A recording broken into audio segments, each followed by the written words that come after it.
Traveling to other lands with cultures to learn and histories to uncover is an experience unlike any other. In Japan, some places are easier to get to than others. Some places are well known and can be magnets for tourists. And some places are less well known or might take more effort to visit than just riding a train and walking there. During the autumn of 2023, I had the opportunity to travel with a couple of my high school friends to famous shrines in Tokyo, the Bamboo Forest, Inari's many shrine gates or tori, the super modern Skytree Tower, and other places too. But as much as I enjoyed visiting these places with my friends, I knew there was one place I had to return to.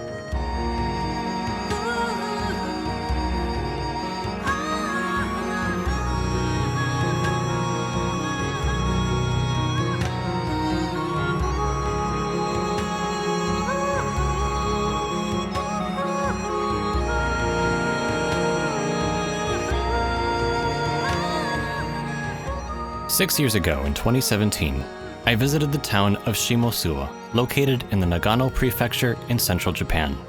It's about 2.5 hours northwest of Tokyo by train. At that time, my trip was initially inspired by a linkage to a popular Japanese indie video game series known as the Touhou Project. There are several references to places and characters between the series and this place in Japan. Lake Suwa likely shares its name with an in-game character named Suwako. Akimiya Shrine has inspired artwork of a shrine in the game series affiliated with Suwako and her faction.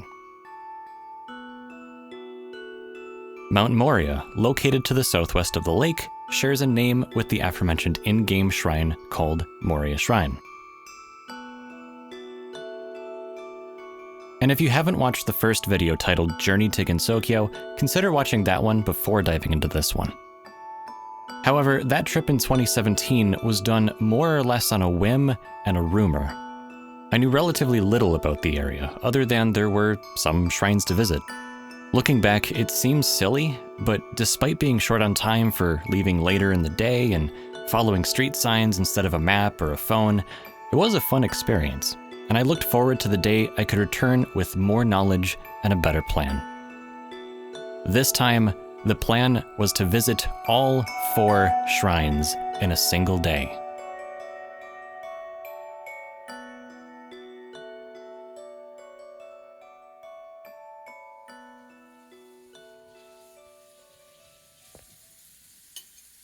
On the morning of the trip, I woke up early and had a decent breakfast. My high school friend and I planned to embark on 2 separate journeys. We would both head to Shinjuku Station, but he would be taking a train to Lake Kawaguchi to take some photos closer to Mount Fuji, and I would be heading more north towards Suwa. Coincidentally, I learned about a photo opportunity where, if the weather was clear enough, it might be possible to take my own photo of Mount Fuji from Lake Suwa.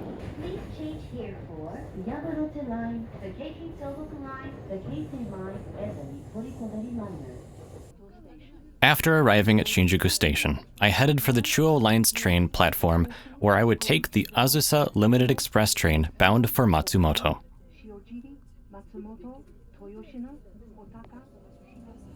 Last time, I used a JR pass for admission, and I simply needed to verbalize my destination to the conductor. This time, I did not have an active JR pass, so the process was different. I crossed into Shinjuku Station using a tap card called a Suica card. Before boarding, I purchased a separate ticket at a machine next to the platform for the Chuo line. This ticket has your starting location and destination, and if you have a reserved seat, it indicates your car and seat number. In my case, there were no reserved seats available for my departure time, so it was standing room only. However, since we were departing from a terminal station, not everyone who had a reserved seat was going to be on board. Some people would be boarding at a later stop. The seating system worked via a set of lights above each seat. A red light is not reserved and can be taken by anyone. A yellow light indicates the seat is reserved, but the ticket holder is not yet on board. And a green light indicates a reserved seat. A yellow light will turn green after arriving at the station where the ticket holder will be boarding. At first, I found this unintuitive, as if red meant stop, you can't sit here, but it's actually the opposite. As a result, I first found a seat that was yellow, didn't realize the light was yellow, and thought I had taken someone's seat, then moved until I found an empty green seat. By sheer luck, the older Japanese man I was sitting next to would later tell me the ticket holder was not on board. I really hope he wasn't just being nice. We ended up chatting a little. He was part of a larger group of people sitting all around us. He grew up in Suwa, the town I was visiting today, and on the way there, he occasionally pointed out features and facts about the places and towns we were passing through. I never got his name, but he was very kind to teach me a little more about the land. After arriving at Kamisuwa Station, I waved at his train car from the platform as it passed by before moving on. I had been here before as a transiting station between Kamisuwa and Shimosuwa stations. The express train stopped here, but in 2017, a local train would take me one stop upstream where I would be within walking distance of Akimiya Shrine. This time, this was my final destination. Welcome back to the area that I visited 6 years ago. Boy, a lot has happened in between then. And we're taking a bit of a different route around town this time. It is currently, I think, 10-something. My watch keeps bugging me about Google Maps notifications, but I'm assuming it's 10-something. Can I pull this down? Yes, 10:39 a.m. local time. And I've got a plan this time. Instead of haphazardly jumping onto a train at Shinjuku at like noon or something, whatever it was, this time I've actually done a little bit more research. Maybe not as much as I could have done, but we've got more stuff to do, so let's get to it. It was time to put my plan into action, and for that I needed to walk towards Lake Suwa, where I would find a place to rent a bicycle. But I also found something else that was completely unexpected. The road between me and Lake Suwa was occupied by participants in the 35th annual Suwa Lake Marathon. I was here today and not a day or two beforehand simply because the weather forecast looked the best today, and it was indeed excellent weather, if not just a touch chilly. The bike rental building was near the main road where the marathon was. There, I spoke with the woman who helped me fill out a rental form and even pointed out a coupon for 1,000 yen, or 33% off the all-day rental price. You could also rent a bike for 2 hours for 1,000 yen, or 4 hours for 2,000 yen. Once that was settled, she brought out a red e-bike along with a laminated sheet with pictures and words which explained the bike's functions and features. She knew some English and regularly flipped back into Japanese, which I was often able to complement with what I knew in the other direction. It was an interesting exchange. And just like that, I had a bike.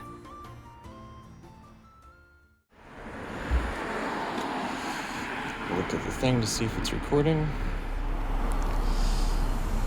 And yeah. So the microphone's not going to be great in the wind, but wow. Okay. I took a little time to get acquainted with my new e-bike, which was technically an electric assisted bike. Amazing. Bicycle path. All right. Here goes nothing.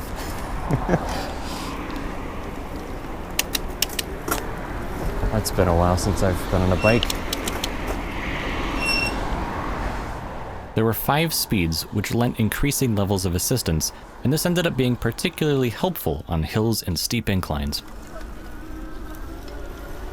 I also learned that the brakes on this bike were quite squeaky.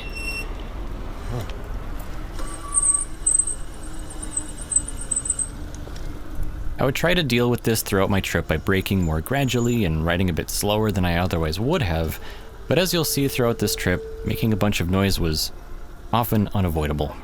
It's electric assist, so that's an interesting one. So the brakes are really squeaky, but I headed north for a bit just to get a view of the lake itself. Man, look at this. There were 2 separate paths around a lake, one for pedestrians and one for bicycles, and riding in the autumn weather was both exhilarating and spectacular. It is a little chilly out. Just a little bit.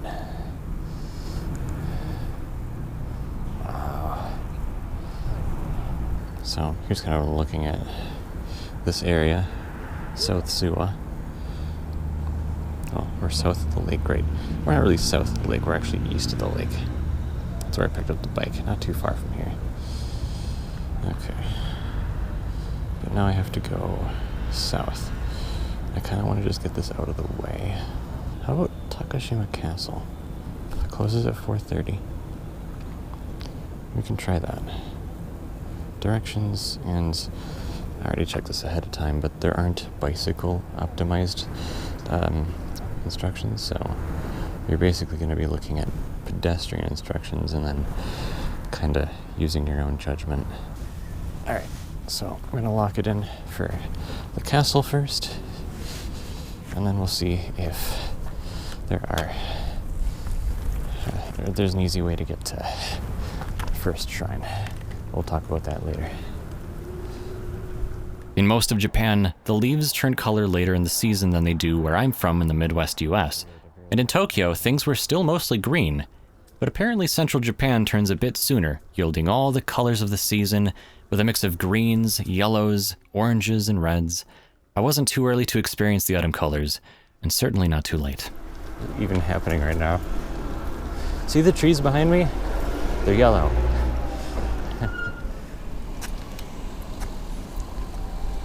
Cool. There's a marked bike path. Okay. Before heading to the first shrine, I decided to stop by a well-known castle in the area, Takashima Castle.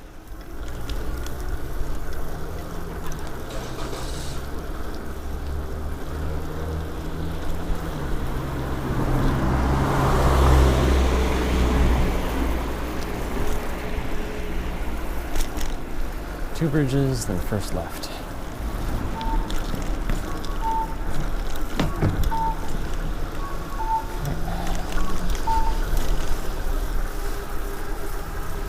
Oh, how fun is this? Jeez. Also kind of scary. One bridge. Bunch of lily pads. Okay. Got a green car behind. I'm just gonna wait for a second. That's the green car. That's a white car. No cars.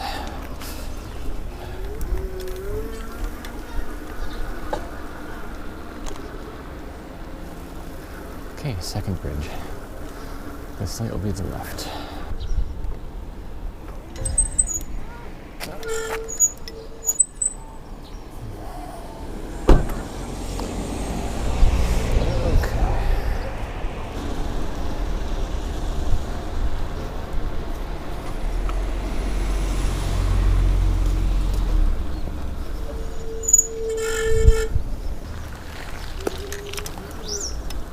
Over here.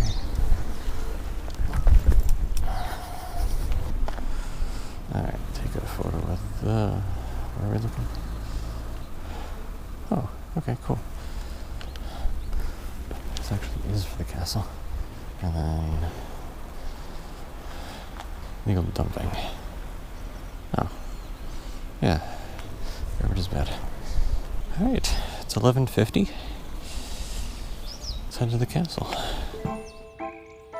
Within its walls sits a park with the same name, and admission to visit the castle was 310 yen, or a little more than $2 at the time.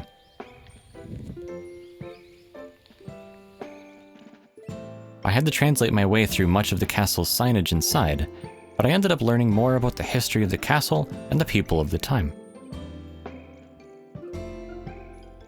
In particular, they had a detailed model of the castle's reconstruction process, which differed from how other castles of the area have been reconstructed. The castle also used to sit on the edge of Lake Suwa and was often referred to as the floating castle, with a moat around the southern walls. Over time, sedimentation caused the castle to be located farther away from shore, and only part of the moat remains today. The views from the top level of the castle were excellent. and this is also where I caught my first glimpse of a particular mountain. Even though I had spent over a month in Japan before, whether it was due to weather or location, I had never managed to catch a glimpse of Mount Fuji until today. Yeah, there we go. It's just a little bright out right now, so. The north side of the castle overlooked Lake Suwa, along with the northern parts of Okaya to the northwest, Suwa where I was, and Shimosuwa to the northeast. The 4 shrines are split into 2 groups. 2 shrines are in Suwa, quite a ways south of where I was, and 2 are in Shimosuwa, near the north side of the lake. My plan from here was to visit the southern shrines first, then make my way around Lake Suwa through Okaya towards the northern shrines. But before leaving the castle, I stopped by a video screen which displayed footage of a really unique event. 6 years ago, I'm not sure if it was my tunnel vision or just a general lack of research, probably both, but at the time, I was unaware that this area is home to some of the nation's oldest traditions and also some of the most dangerous.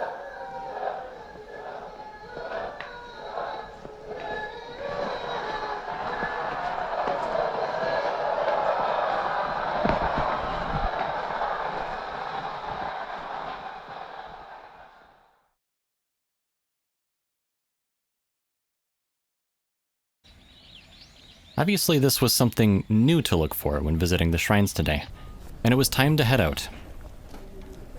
I set up a route via Google Maps and got moving. Being away from the main roads with specific lanes for bikes, this was my first true test navigating the roads of Japan. As someone from the US, I needed to mentally push through how backwards it felt to me, always keeping to the left side while navigating the roads, and constantly being aware of vehicles behind me, all while riding towards an unfamiliar destination, in an unfamiliar town, following unfamiliar rules.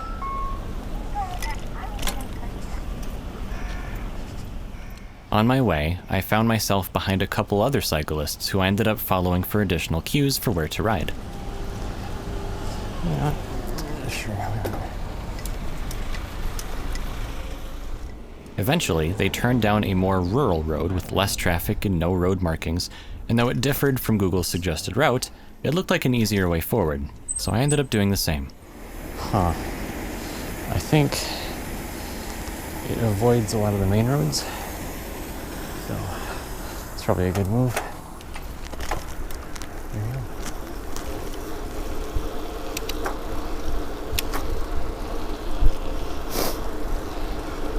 You're going 22. This electric assist is really doing work.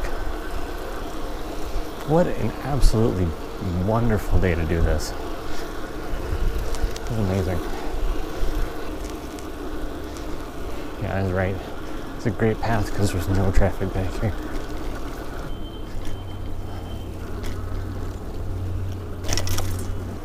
Just look at this. I had stepped into what felt like, well, what was the Japanese countryside. Wonder what this looks like before it's harvested. Or maybe it's rice and doesn't grow very tall. I don't know. Good question. Farm fields, K-cars, and lots of sunshine greeted me as I pushed forward towards the south shrines.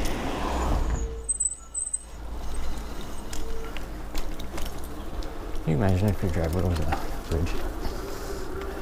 The roads felt sort of all over the place at times. Guardrails were absent between me and the waterways I rode beside, but it all built on the charm of the experience. I was not in Tokyo anymore.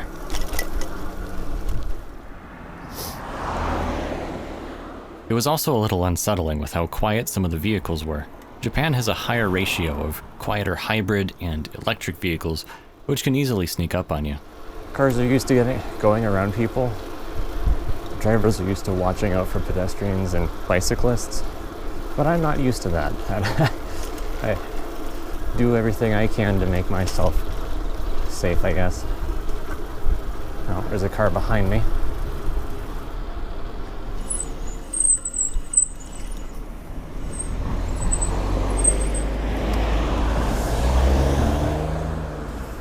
go. I don't know if it's courteous or annoying for them, but trying my best. Oh, there's one behind me. They went around. Well, okay, here we go. Eventually, I could see a large torii in the distance, marking the route to the first shrine's entrance. Okay, our first torii of the day. I figured out how to cross the road, just pushed the button, it took me a bit to do so.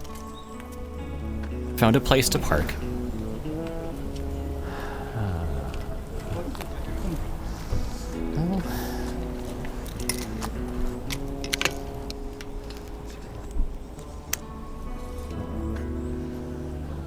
And walked to the first shrine of the day, Honmiya.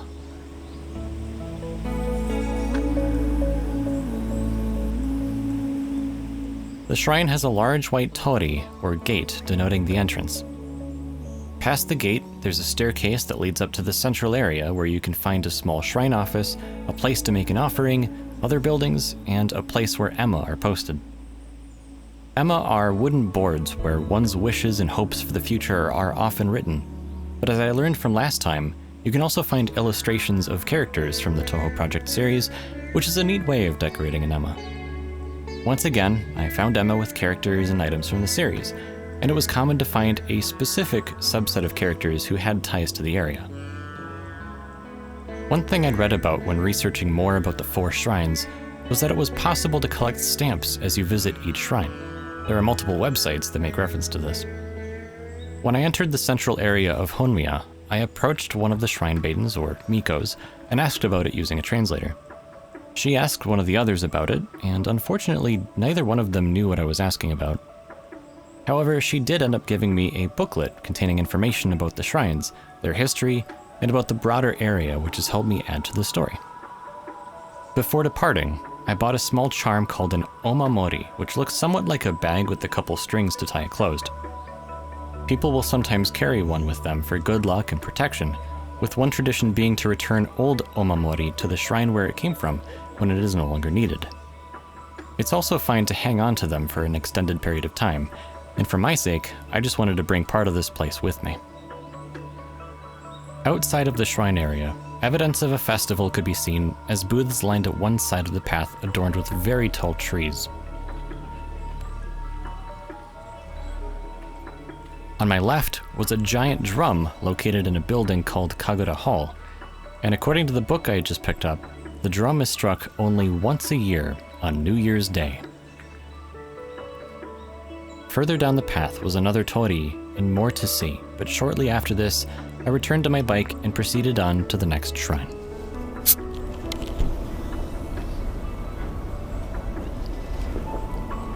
What better way to do this with melon soda?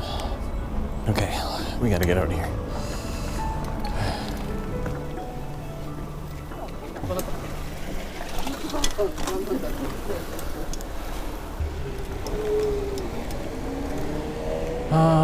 Okay.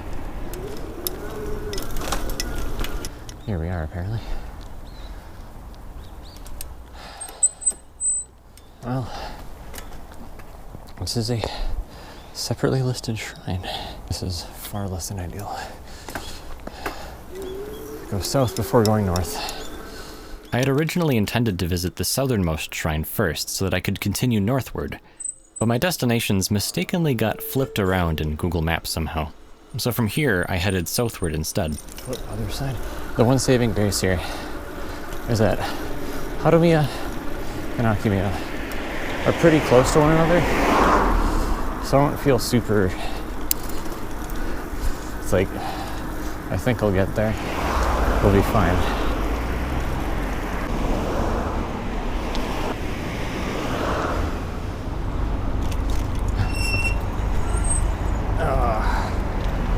This path looks pretty dubious.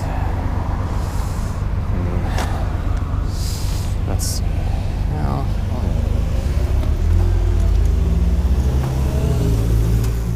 The route was very simple. I hopped on a path that ran alongside the main road and continued until I arrived at my second destination, Maemiya.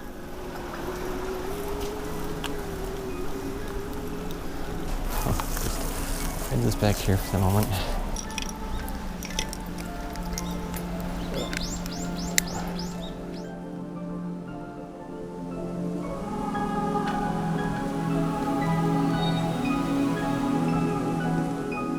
The entrance to Maemiya is perched atop a hill, with the inner area continuing uphill, which isn't too surprising considering it sits near the foot of a certain mountain.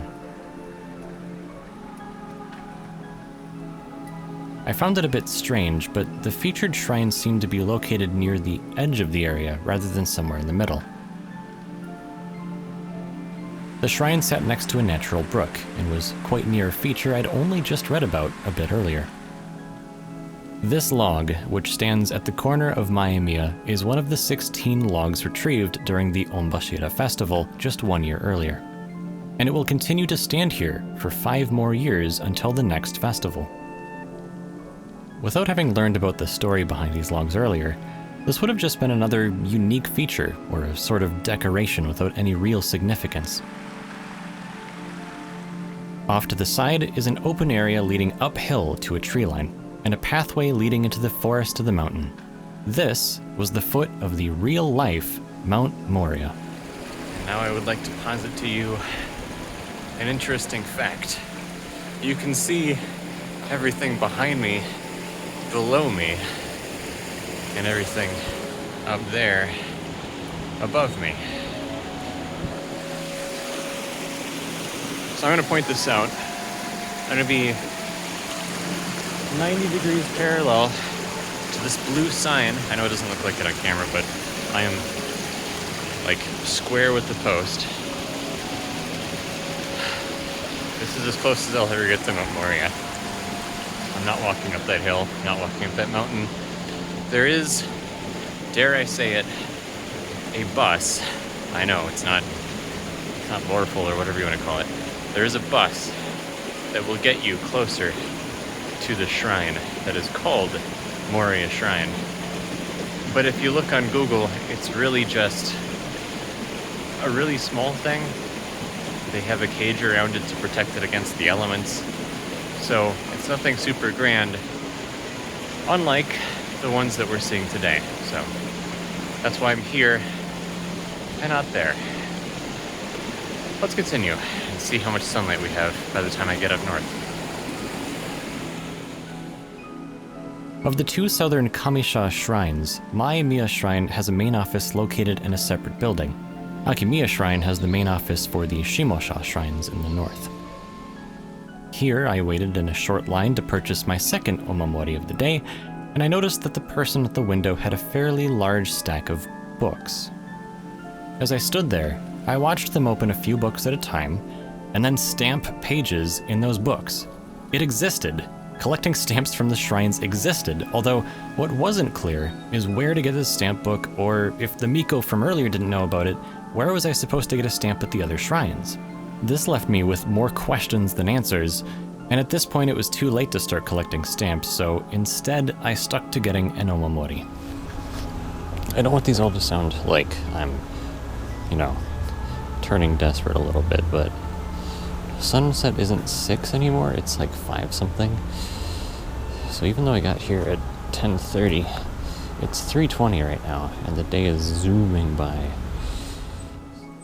I left the shrine riding downhill, but I tried to ride slowly to noisy effect. This is, it's precarious. These brakes are really loud. Sorry to everyone who was around me at the time.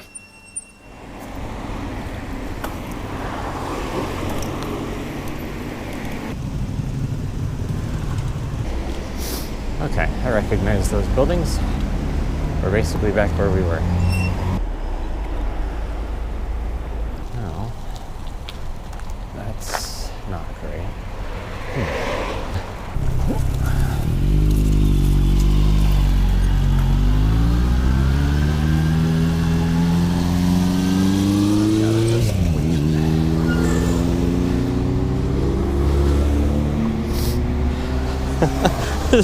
This is precarious.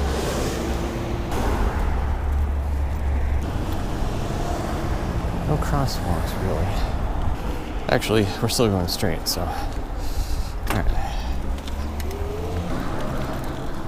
Well, now I know why the bikes did what they did. We're gonna go a different way. Okay. Take me somewhere else, please, Google. Not a dead end. Cool.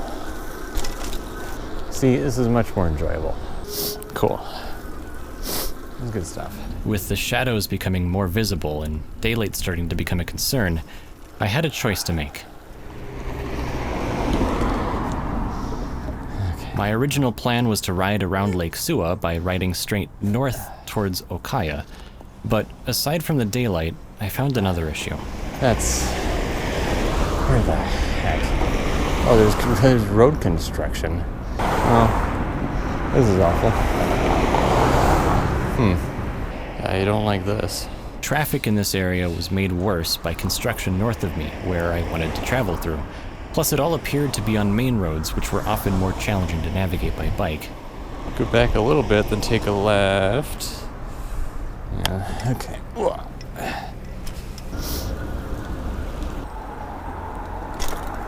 So we're gonna cut the back ways. It's gonna take us a little longer to get there, but oh well. Oh jeez. Okay, this one, cool. I'll take it. Dang. I just want to get a solid picture of this, you know. All right. Let's just straight for a bit then. This is pretty much what I was anticipating. You know, trying to find the side roads where it's not super busy and there aren't a whole ton of cars to worry about.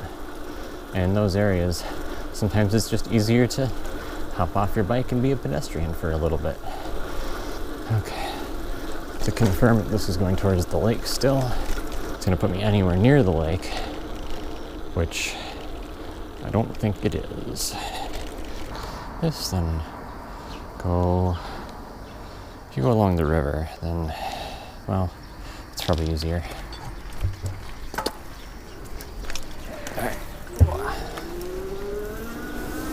As much as I wanted to ride around the lake, I wanted to visit the shrines more. So I decided instead to head eastward in an attempt to backtrack through the side roads. You know, let's just do this. I have no strong attachment to going all the way around the lake. Oh, this road's a little rough. Oh, it's really rough. Okay. Once again, it looks like my phone might be a little out of whack for compass direction.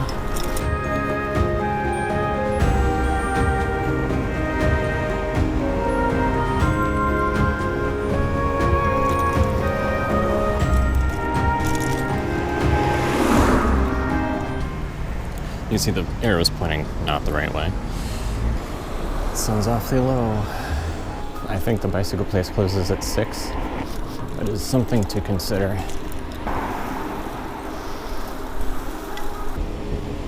Because I've got a bike, I should be able to get to Harumiya much faster and transfer to the other one. Just that whole process will be not bad. Hopefully. Once I made it back to the lake, I felt more rushed to make my way to Harumiya, seeing how low in the sky the sun was.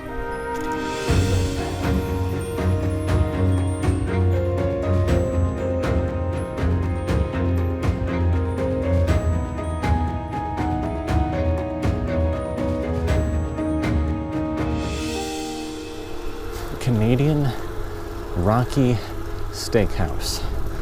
What? That's kind of cool. My gosh, this is such a cool picture. 4:30, hour and a half left.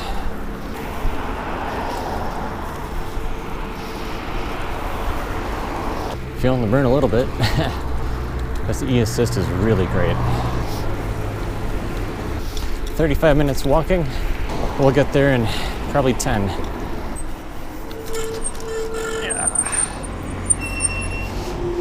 Okay. I actually need to continue this way. Oh. Oh.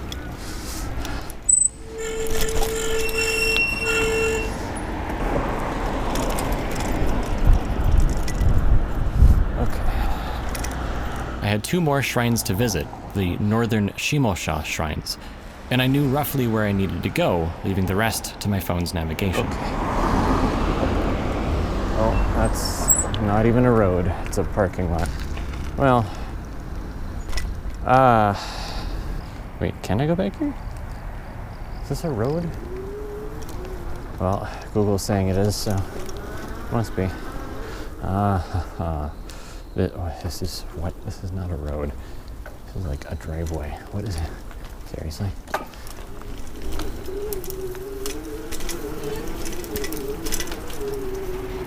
Holy cow.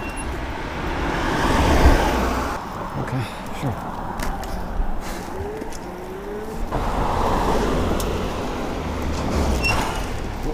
Whoa.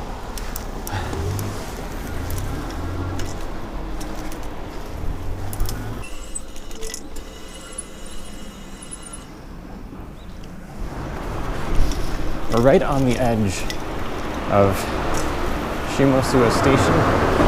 Unfortunately, I'll have to take. Whoa, let's go.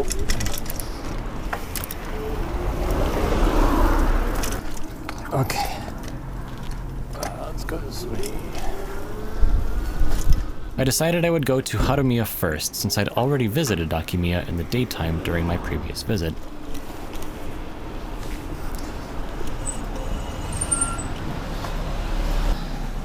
Familiar signs. Actually, these may be V signs. Huh. Yeah, this is it. On the way to Harumiya, I found myself on the same road I had found in 2017, which led to the Tori of Akimiya. I was now in the same neighborhood as I was back then, but I knew I wanted to visit Harumiya while there was still daylight, so I pressed onward.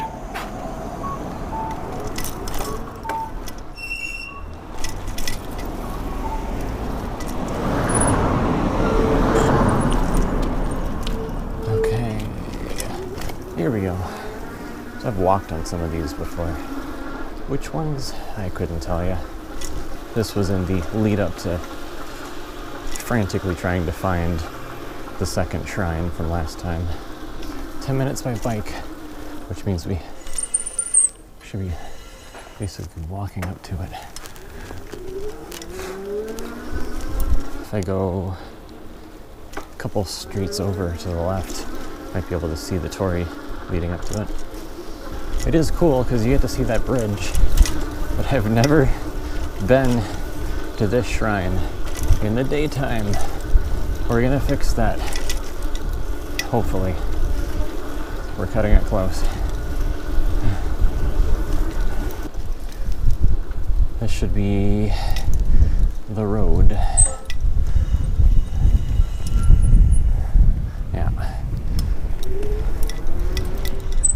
After navigating the side streets leading up to Harumiya, safely and without getting squashed by traffic, I could see the familiar sight of a unique bridge-like structure and the repeating Tori on the road leading up to the entrance of Harumiya.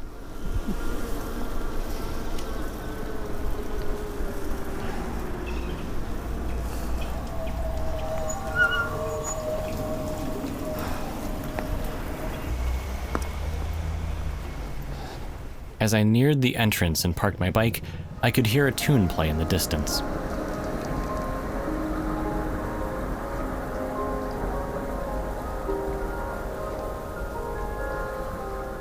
It was different from the one I'd heard 6 years ago, but this time I knew what it meant: sunset.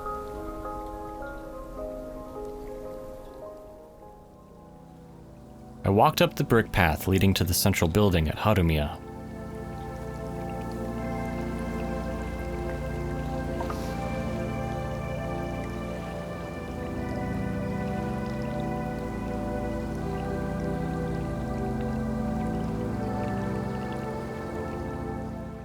If you wanted to make an offering, it was actually behind the one visible from the road.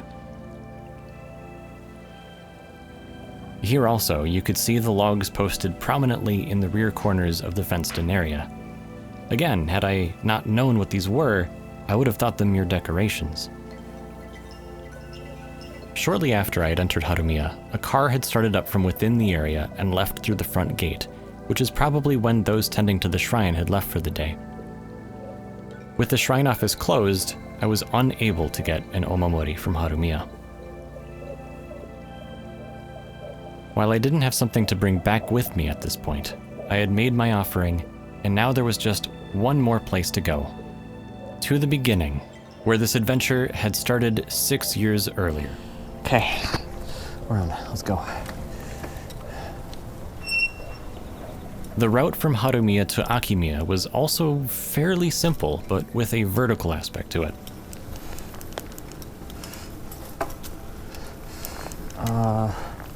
Why am I not getting any assist? On, please. Oh no. This is actually not pile. Okay, start from nothing. Okay, and then, there we go. Here we go. Fast tracking this. We are indeed climbing what feels like a mountain. Presumably, because it is.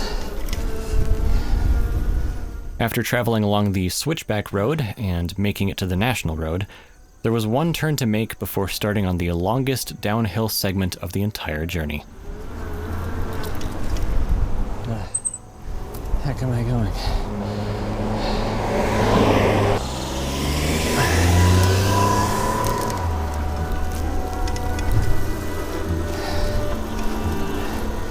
Yeah. You want to get there? Oh boy, here we go. Downhill.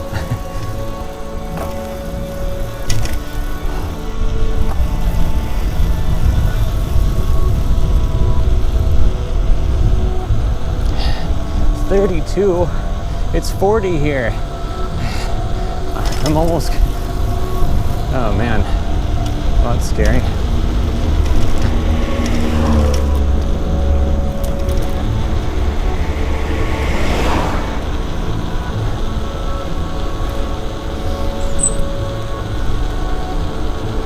$30. Look at this. This view. Amazing.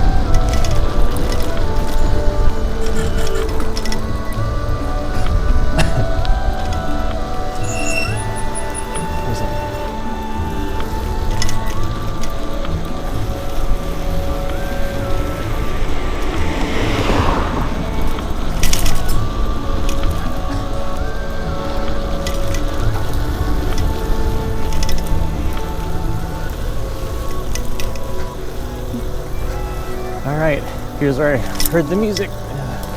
I eventually connected with part of the path I had taken in 2012, past the cemetery where I was when I'd heard that melancholic tune back then, and continued onward before meeting a split in the route where one path would take me directly to the entrance of Akimiya. Okay, I can go that way.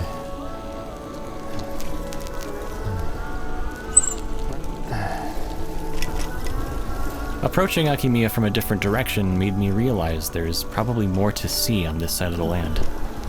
What in the world is back here? I don't recall seeing that. But when I met with the familiar entrance and the stone stairs, there was a lot that looked different.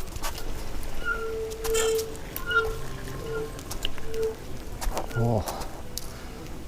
The Temizuya had been changed as a post-pandemic measure, as many other shrines I'd visited around Japan had, and new signage was prominently posted to remind visitors of how to proceed.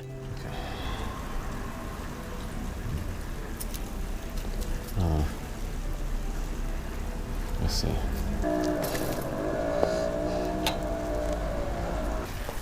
It's unlikely anyway. Something was under construction as well, with a temporary wall leading up the stairs on one side. One. Yeah, alright, come with me. Nevertheless, I made my way up to make my final offering of the day.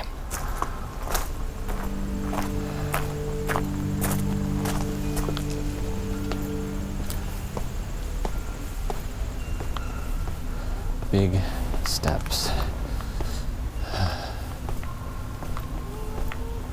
This, I don't remember this being here. This tree.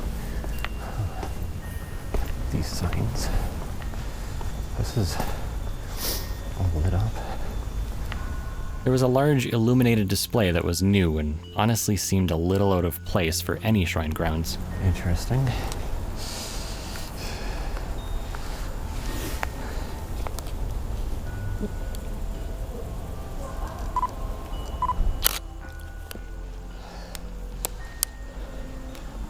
It had really gotten quite dark to the point where it was much more difficult to capture photos now.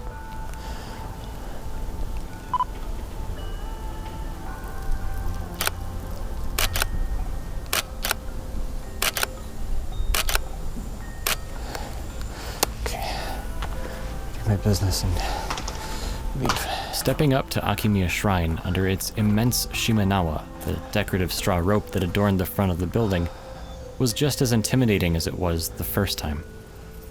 Also, I would find the doors of the shrine open this time as my footsteps rung out through a wooden platform that had been there for generations.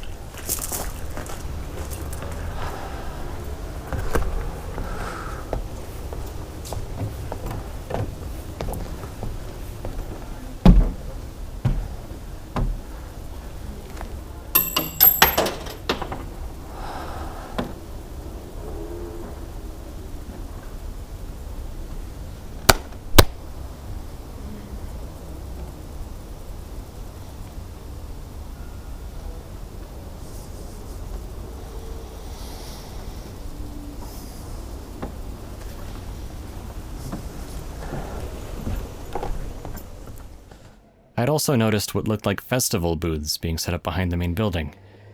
But my time had truly run out for the day. It was time to make my way back.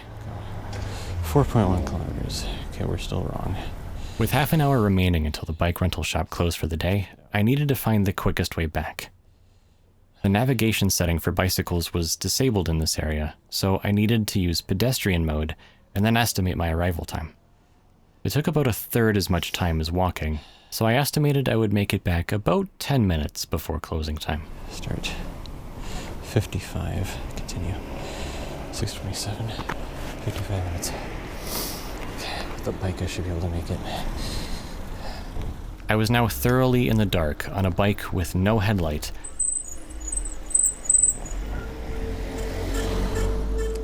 And while I could see fine, I was worried about others being able to see me. All I have is a reflector. It's supposed to have a headlight, but this bike doesn't have one.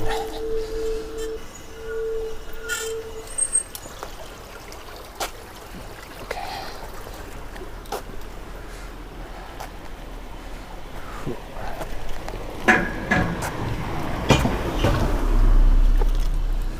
Okay, 48. Yeah, even a blinking light of something would be better than nothing. I wonder, can I turn my headlight on? Or my flashlight even? Flashlight on. That doesn't do a whole lot, but it's better than nothing. Oh yeah, I'd be supremely lost if I didn't. This is me. Oh my goodness.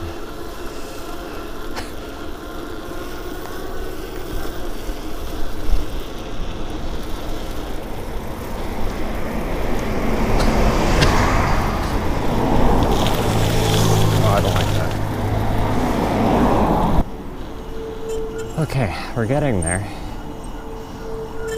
Actually, I can turn onto the lake, that'd be better. Oh, well darn. Missed that one.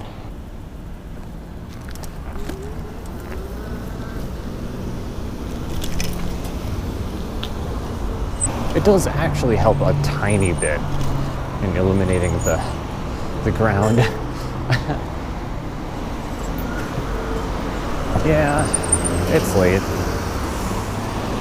really pretty. Like, I should take photos, but... Even though I was in a hurry to get back, I took in the final scenes of Suwa and Lake Suwa.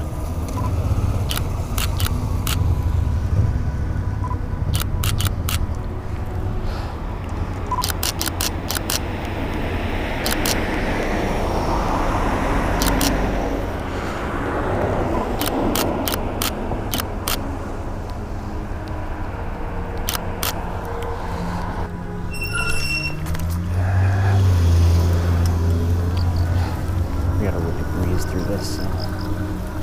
Top speed, let's go. 33. We got 18 minutes. 26. 21.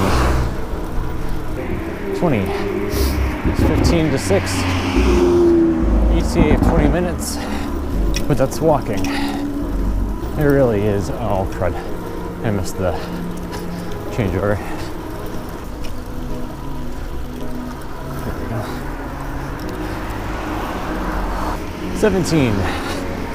And it's still 45. We've moved 3 minutes and 1. That was kind of the point. Hoping that was the case. Seems it is. The lights from surrounding buildings and the still water of the lake cast reflections which, combined with the deep sunset behind the mountains, made for a scene I would not easily find elsewhere. 1 kilometer. That is nothing. I got this. I am tired though. This lake to my right is just breathtaking. Like, it's so cool.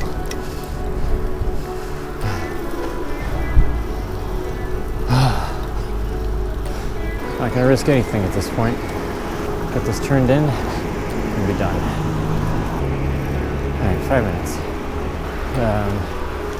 Funny sculpture thing. Cool.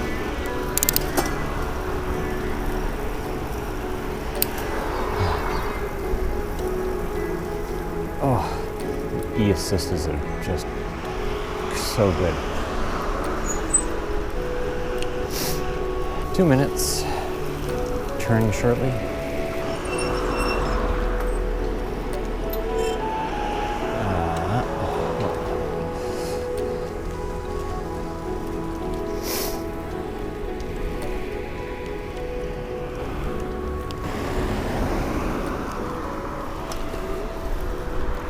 I arrived at the bike rental shop at 10 to 6, just as I'd hoped.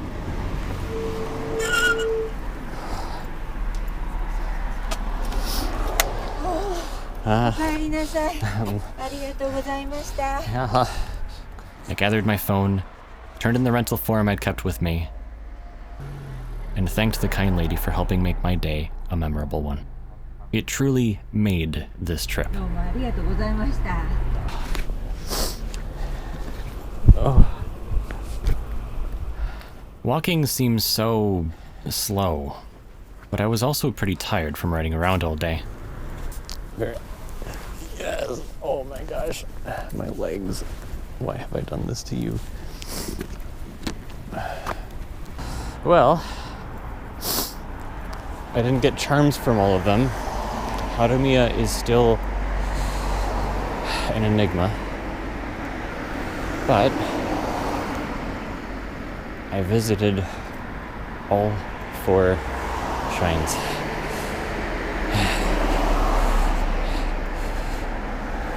Wow, so good.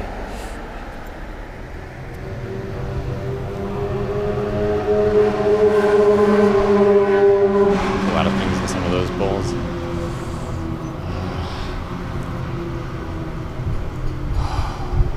So tired. Climbed a mountain yesterday.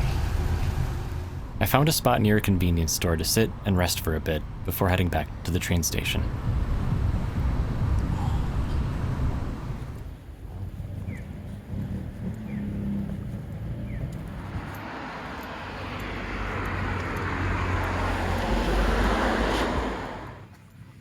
The station had a convenience store and a waiting area, and I grabbed a bite to eat and a unique souvenir. I purchased a full ticket back to Shinjuku from a machine outside of the platform area, so there was no need to tap my Suica card at all on the way back. Unfortunately, the ride back was again standing room only, and it stayed that way for the next couple trains in the schedule.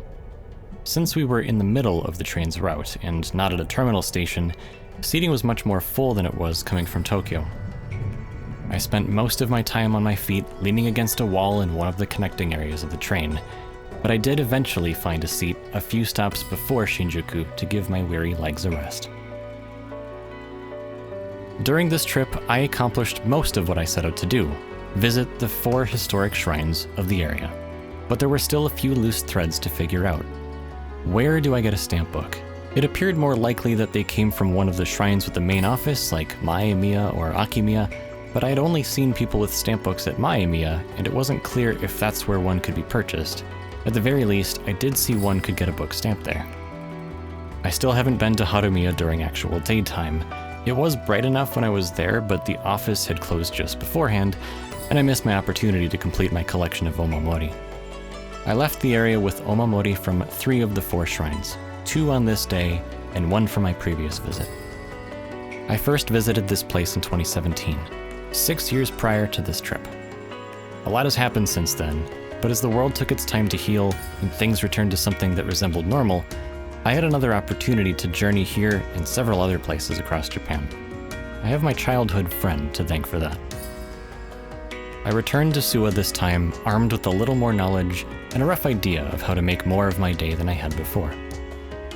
This day also felt like an encapsulation of life's grand journey in some ways.